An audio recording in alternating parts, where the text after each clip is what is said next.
Welcome students to my channel myself Ravinder Bansal.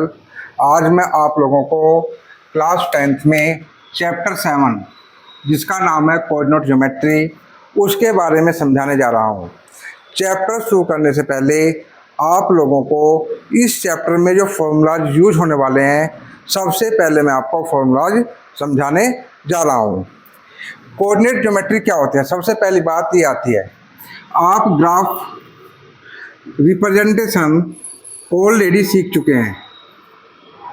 ये आपका होता है एक्स एक्सिस, ये होता है आपका वाई एक्सिस, और ये होता है ओरिजिन यानी कि मूल बिंदु। हम जब बढ़ेंगे आगे 1 2 3 4 5, तो ये किस में होंगे? प्लस में होंगे। जब हम पीछे हटेंगे -1 -2 -3 -4, और इसको हम रिप्रेजेंट करते हैं एक्स डैश एक्सिस।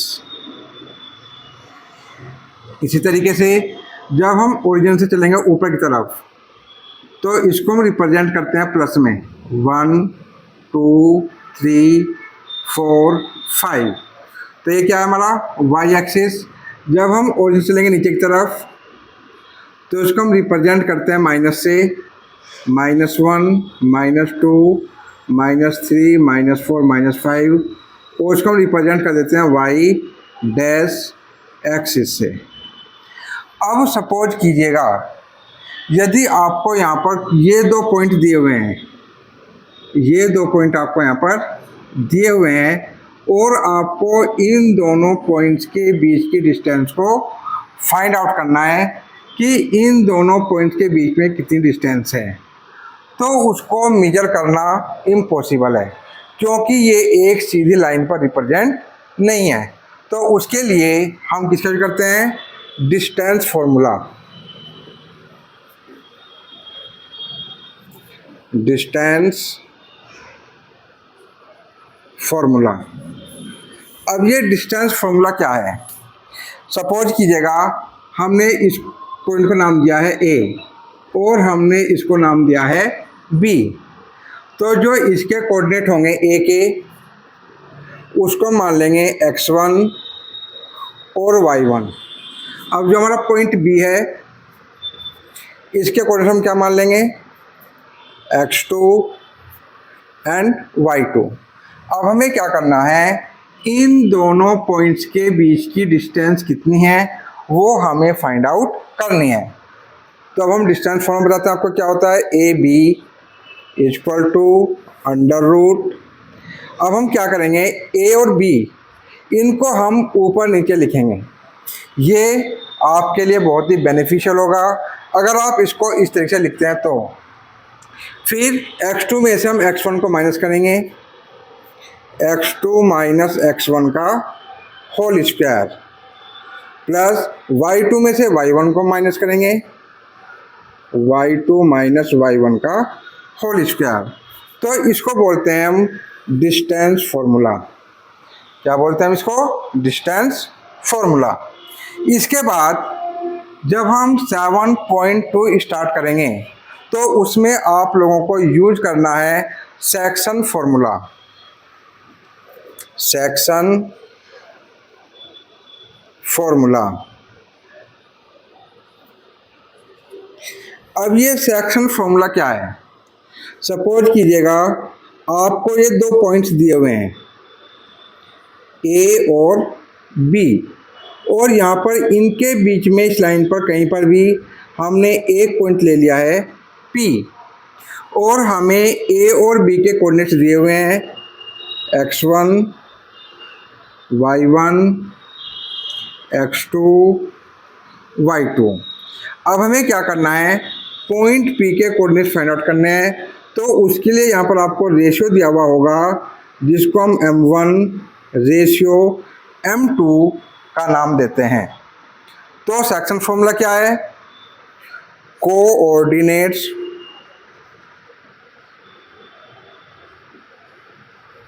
ऑफ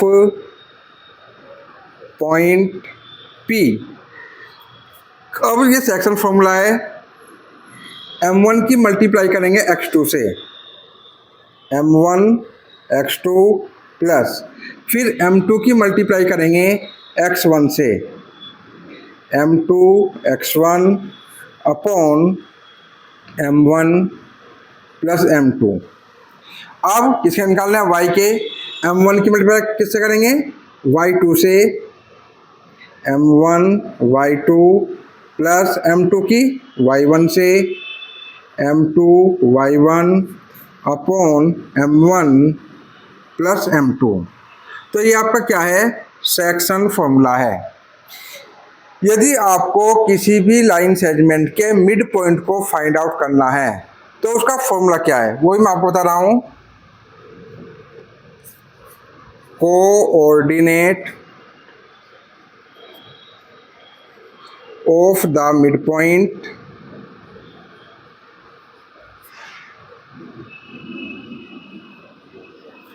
क्या होंगे, x1 plus x2 upon 2 and y1 plus y2 upon 2। तो ये क्या हमारा, ये मिड पॉइंट का फॉर्मूला है, ये आपका सेक्शन फॉर्मूला है और ये आपका डिस्टेंस फॉर्मूला है। यही तीन फॉर्मूले मेनली इसमें यूज होने वाले हैं। इससे अलग आप लोगों को जो हमारे ट्रायंगल्स होते हैं वो साइड के बेसिस पर कितने प्रकार के होते हैं, जैसे कि equilateral triangle, isosceles triangle, scalene triangle और एक राइट एंगल ट्रायंगल। इनकी डेफिनेशंस भी आप लोगों को पता होनी चाहिए। इसके बाद हमारे आते हैं क्वाड्रिलेटरल्स।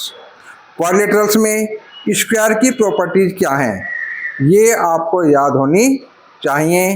रेक्टेंगल की प्रॉपर्टीज क्या हैं, ये आपको याद होनी चाहिए। पैरेललोग्राम की प्रॉपर्टीज क्या होती हैं, ये भी आप लोगों को याद होनी चाहिए। इसके साथ साथ एक टॉपिक और आता है कोलिनियर। अब ये कोलिनियर क्या होता है, कोलिनियर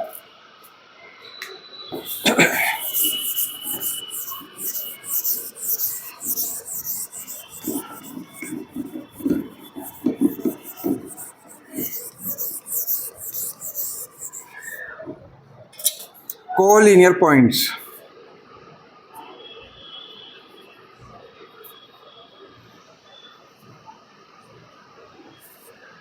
कोलिनियर पॉइंट्स क्या होते हैं, if three points, if three और more points lie on a line, then these points are called collinear points. Suppose कीजिएगा ये एक लाइन है, अब इस लाइन पर ये पॉइंट ए है, ये पॉइंट बी है और इस पर हमने एक पॉइंट सी ले लिया। अब आप देख रहे हैं कि ये तीनों के तीनों पॉइंट एक ही लाइन पर हैं। अगर तीनों पॉइंट एक ही लाइन पर हैं या तीन से अधिक पॉइंट एक ही लाइन पर हैं तो उन्हें हम क्या कहेंगे, कोलिनियर पॉइंट्स कहेंगे। तो ए बी और सी ये आपके कोलिनियर पॉइंट्स हैं। अब मैं एक एग्जांपल और लेता हूँ, ए बी और ये मैंने लिया सी।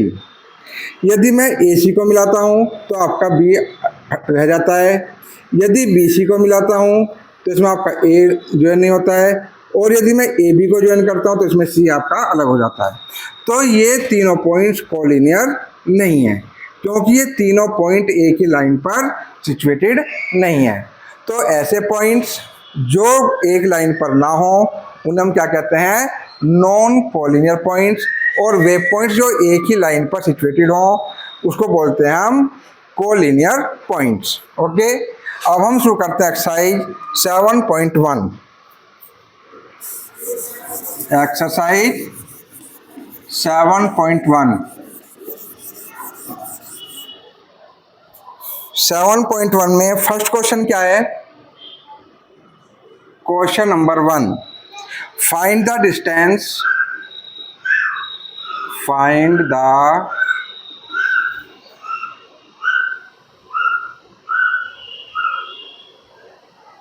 between the following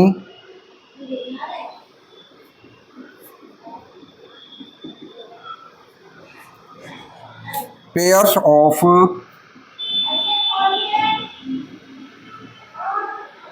points. First क्या है आपका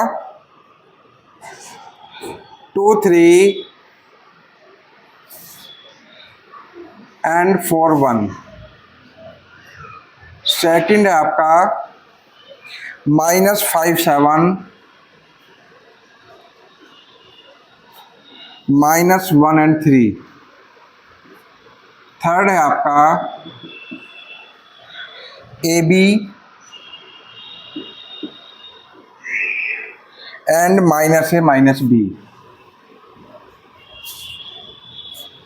जैसा कि मैं आपको ऑलरेडी बता चुका हूं कि डिस्टेंस फॉर्मूला क्या है. अब हमें क्या करना है, फाइंड द डिस्टेंस. हमें इन दोनों पॉइंट्स के बीच में कितनी डिस्टेंस है, इस डिस्टेंस को फाइंड आउट करना है. तो सॉल्व करते हैं. अब हम पहला क्वेश्चन है आपका, हमने इनको मान लिया A और B. A के कोऑर्डिनेट्स क्या हैं 2, 3 और B के क्या हैं 4, 1. ये आपका x1 और y1 और ये आपका x2 और y2. जैसा कि मैं आप लोगों को ऑलरेडी बता चुका हूं कि यदि आप इसको इस फॉर्मेट में लिखते हैं तो आपको क्वेश्चन करना बहुत इजी हो जाता है. सो AB हम क्या कर रहे हैं, इन दोनों पॉइंट्स के बीच की डिस्टेंस को फाइंड आउट कर रहे हैं. AB इक्वल टू, अब डिस्टेंस फॉर्मूला क्या है हमारा, x2 minus x1 square plus y2 minus y1 square. x2 क्या है 4 और x1 क्या है 2. 4 माइनस 2 का स्क्वायर. हमें क्या करना है, जो नीचे वाली डिजिट है उससे ऊपर वाली को माइनस करना है. Plus 1 minus 3. ओके.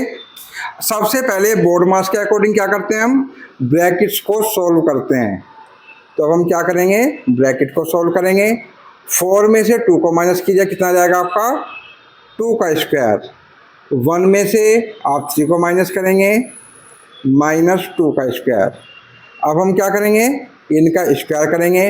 2 का स्क्वायर, 2 स्क्वायर मीन्स 2 मल्टीप्लाई 2 कितना आ गया है 4. तो 2 का स्क्वायर क्या आ गया आपका 4. प्लस अब -2 का स्क्वायर, इसको लिखेंगे -2 मल्टीप्लाई -2, माइनस माइनस क्या होता है प्लस, 2 2 जा 4. तो इसका स्क्वायर क्या आ गया है 4. अब इन दोनों को हम प्लस करते हैं. 4 and 4 कितना हो गया आपका 8. अब हम क्या करेंगे, 8 के प्राइम फैक्टर्स करेंगे. 8, 2 से हमने 8 को डिवाइड किया, कितना जाएगा 4. 2 से 4 को डिवाइड करेंगे, 2 2 जा 4 और 2 1 जा 2. तो 8 के प्राइम फैक्टर्स आ चुके हैं हमारे 2 मल्टीप्लाई 2 मल्टीप्लाई 2. जैसा कि आप सभी जानते हैं कि ये स्क्वायर रूट का साइन है और स्क्वायर रूट में 2 डिजिट्स का पेयर बनता है, 2 नंबर्स का. तो ये हमारे 2 नंबर हो गए. जो पेयर बना है उसमें से हम एक डिजिट को बाहर लेंगे. 2 इंटू ब्रैकेट में क्या होता है आपका √2, 2√2 यूनिट. ये आपके फर्स्ट क्वेश्चन का आंसर है. ए और बी के बीच में जो डिस्टेंस है वो कितनी है 2√2 यूनिट है. अब इसके बाद अब हम सेकंड पार्ट को सोल्व करते हैं. सेकंड पार्ट क्या है आप लोगों का, इसको भी हम मान लेते हैं ए बी. ए क्या है -5 7 और बी क्या है -1 और 3. अब जैसा कि मैं ऑलरेडी आप लोगों को बता चुका हूँ, ये x1, ये y1, ये x2 और ये y2. So A B equal to x2 minus x1 square plus y2 minus y1 square. हमें स्टेप वही फॉलो करने हैं जो हम पहले फॉलो कर चुके हैं। अब हम क्या करेंगे, -1 से -5 को माइनस करेंगे। -1 -5 का होल स्क्वायर प्लस 3 - 7 का होल स्क्वायर। अब आप सोचेंगे कि सर यहाँ पे आपने बिग ब्रैकेट का यूज क्यों किया? क्योंकि यहाँ पर क्या देख रहे हैं आप, इनमें माइनस ऑलरेडी है और दो साइन कभी भी एक साथ नहीं आते हैं, उसके लिए हमें स्मॉल ब्रैकेट का यूज करना पड़ता है। इसलिए हमने यहाँ पर स्मॉल ब्रैकेट्स का यूज किया है और यहाँ पर हमने बिग ब्रैकेट का यूज किया है। अब सबसे पहले क्या करेंगे, स्मॉल ब्रैकेट को सॉल्व करेंगे। स्मॉल ब्रैकेट क्या है आपका, यहाँ पर रहेगा आपका -1 माइनस माइनस प्लस 5 का होल स्क्वायर प्लस 3 में से 7 को माइनस करेंगे, क्या बचेगा यहाँ पर आपका -4 स्क्वायर। 5 में से 1 को माइनस करो, 4 स्क्वायर -4 स्क्वायर। तो -4 स्क्वायर को सोल्व करने पे क्या आएगा, -4 मल्टीप्लाई -4 माइनस माइनस क्या हो जाएगा प्लस, 4 4 जा 16। तो इसका कितना आ गया बेटा आप लोगों को सोल्व करने के बाद 16। ऐसे 4 का स्क्वायर भी क्या होगा 16 और ये 16 आपका ये आ गया है। अब क्या करेंगे, इन दोनों को प्लस करेंगे, 16 और 16 32। अब 32 के प्राइम फैक्टर्स करते हैं, 2 से डिवाइड किया कितना जाएगा आपका 16। अब 16 को फिर 2 से डिवाइड करते हैं, कितना गया आपका 8। फिर 2 4 जा 8, 2 2 जा 4, 2 1 जा 2। ये आपके प्राइम फैक्टर्स आ चुके हैं, 1 2 3 4 5, 1 2 3 4 5। अब हम फिर पेयर बनाते हैं। अब इसमें आपके 2 पेयर बन चुके हैं, इन दोनों पेयर से आपको एक एक डिजिट को बाहर लेना है, 2 × 2, और जो पेयर में नहीं है उसको हम स्क्वायर रूट में ही लिखेंगे। अब इन दोनों क्या कर लेंगे, मल्टीप्लाई, 2 2 जा 4 √2 यूनिट। ये आपके सेकंड पार्ट का आंसर आ गया है। अब इसके बाद हम सॉल्व करते हैं थर्ड पार्ट को। अब थर्ड पार्ट क्या है,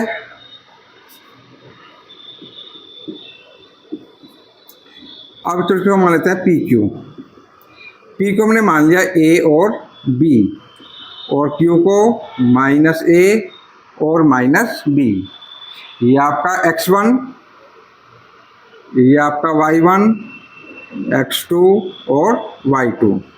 अब हम PQ के बीच की डिस्टेंस फाइंड आउट करेंगे, फिर हम उसी फॉर्मूले लिखेंगे। कौन से फॉर्मूले को, डिस्टेंस फॉर्मूले को। डिस्टेंस फॉर्मूला क्या है, x2 minus x1 square y2 minus y1 का whole square minus a minus a का whole square plus -b minus b का होल स्क्वायर।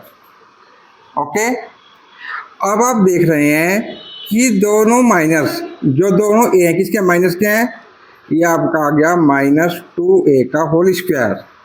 इसी तरीके से ये दोनों भी माइनस के हैं, -2b का होल स्क्वायर। अब -2a का होल स्क्वायर, इट मीन्स क्या होगा, -2a multiply -2a minus minus plus 2 2 जा 4a स्क्वायर। तो इसको सोल्व करने पर आ गया आपका 4a स्क्वायर।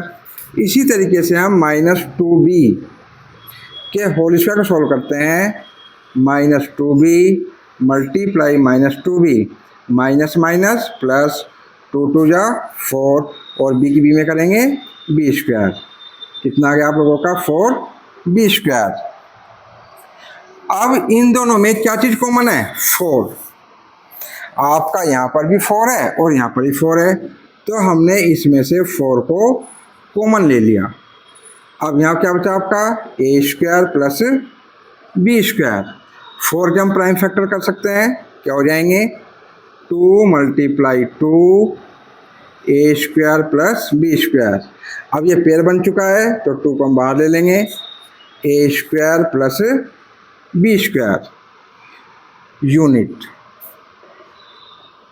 यही हमारे फर्स्ट क्वेश्चन का सॉल्यूशन है। यदि इस क्वेश्चन को लेकर के आप लोगों को किसी तरह का कोई डाउट है तो सब कमेंट बॉक्स में लिख करके भेजें। हमारी वीडियो को लाइक करें, शेयर करें और हमारे चैनल को सब्सक्राइब करें।